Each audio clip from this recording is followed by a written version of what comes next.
What's happening, Boot Junkies? Mike Delgadio here, back with another video on home recording, home studio setup, and voiceover recording from home, and stuff like that.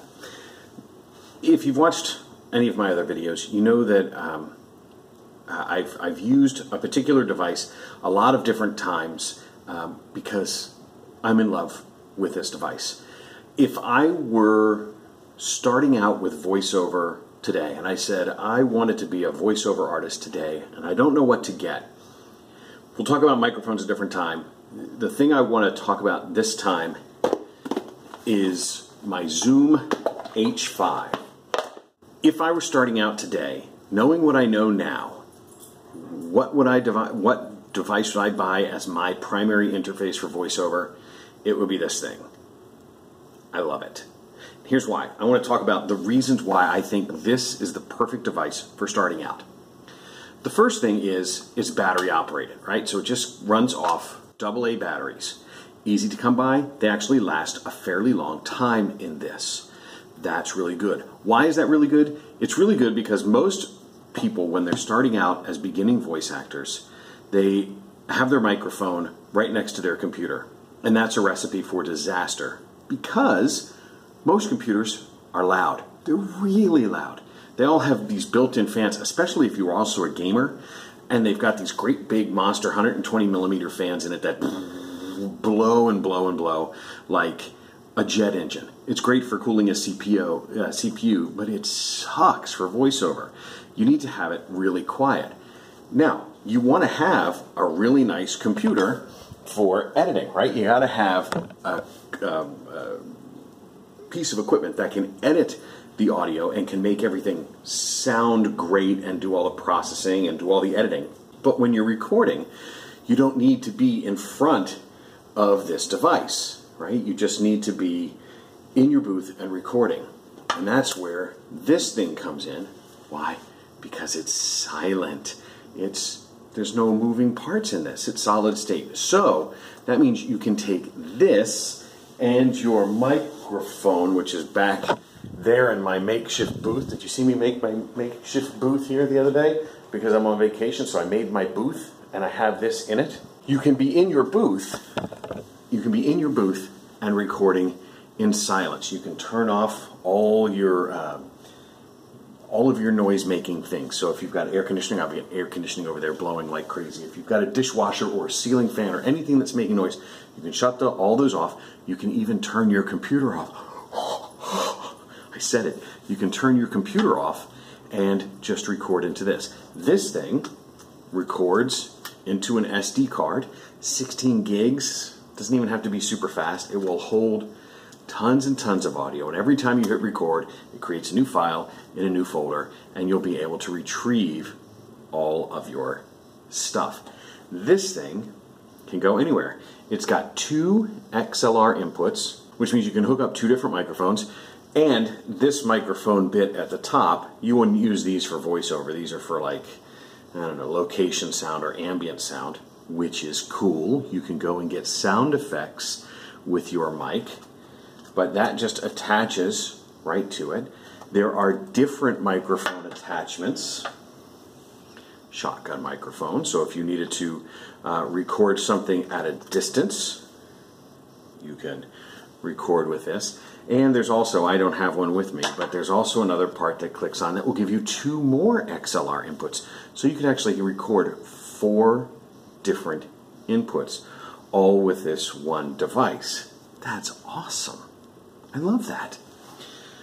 But in here, you have 2 preamps, and they're actually really good. I've recorded a whole bunch of stuff. If you've watched one of my earlier videos, you know that I went and recorded TV commercials, and the sound engineer had me in their booth. You can see that booth, whatever they want to call it. But they recorded into this with a shotgun microphone. This thing also, in addition to being a portable recorder, if you have, and who doesn't, a mini USB, you see that? A mini USB cable, this thing also can become your interface. So if you shut off your computer and boot it up with this thing connected, plugging it in here. When you turn it on, it'll turn on, and it will ask you, do you want this to act as an audio interface? Oh, we do. We want it to be. Do you want it to be stereo multi-track? I just choose stereo. And then, do you want it to be powered by the computer? That's awesome. So, you don't have to wind down all these AA batteries. This is only for when you're on the go. But this thing can also be your digital audio converter for your external sound card, and you can record directly from these microphones into your computer. So this can solve your everyday needs at home. If you're a gamer or a streamer and you just needed a preamp and interface to connect your microphone so that you could stream, but then if you needed to take this to your own booth and get really pristine audio in a booth like the one that I created over there. Remember that booth I created over there in that video that I just shot the other day while I was on vacation? Well, I've recorded a whole bunch more stuff from that booth. I had to build it again today because I got another job and I had to record on it, and I recorded directly into this thing. Look what else it says. It can also be an interface. Can you see that? See that right there? Right there.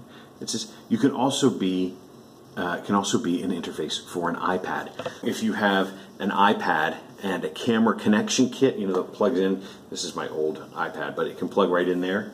It can also be an interface for that. So if you're traveling and you only have a DAW on your iPad, again, another perfectly quiet, solid state, doesn't make any noise. You can take this into a booth and you could record directly from here into here using a DAW on your iPad. That's super cool. If you're looking for a single-purpose device like a PreSonus audio box or a Scarlett 2i2, those are fine. Those are great devices, but they're limited. Right? They're only going to connect to your computer. You can't use them portably. You can't use them for location sound. You couldn't record more than two microphones with it. I think they'll all take two. This one you could get the little interface and turn it into a four port recorder. Record everybody on their own track. You can make podcasts with this thing. I love this device. The preamps sound good. The preamps are certainly quiet enough. It's got a built-in compressor and a built-in limiter, so if you are going to be doing shouting or clacking and things around here, you could turn a compressor on. It's got all sorts of good stuff in here. There's more that it can do that I don't know how to make it do. I know that you can do editing and mixing and junk on here. I haven't had to do that yet because I don't record music or anything. I always just take it directly into Reaper. But this has been a great interface for Reaper. It's been a life-saving device on the go, and so I strongly recommend that if you are thinking about starting out and your budget is modest, this, I think, I should have looked beforehand, I think it's $250, so it's going to be more than an audio box or a 2i2. Those tend to run at $100 to $129. But if you can save up a little extra money and you think you need to record away from your desk, if you're going to have to build a booth in a closet or a pillow fort or under a bed or in your car, if you've seen my booth, have you seen my video on making a vocal booth in your car? Have you seen that one? You need this because you can't bring your desktop into your car, and you can't bring your laptop into your car because those fans are going to be blowing like crazy. You're going to need a portable recorder. Now, I like the Zoom H5 because it's the one I have. I know that there are other ones out there. Tascam, I think, is a popular one. I like these Zooms. I've been very pleased with this. I go everywhere. I never travel without this. It goes with me everywhere I travel. So I'm on vacation. I've recorded 2 jobs and like 4 auditions while I'm here on vacation. Like good auditions, not just the the pay-to-play ones. I take a break from those while I'm vacationing. But like real paying good through my talent agency, do all of my auditions on here when I'm away. If you're starting out, give strong consideration to a portable recorder, one that can has preamps and can plug into it. You won't be disappointed. I have been so incredibly pleased with this. So that's it. Now, go get your portable thing and your makeshift booth. Can you see that booth? Have you seen the video I made about that booth? So go get in your booth and record something amazing, because I know you can.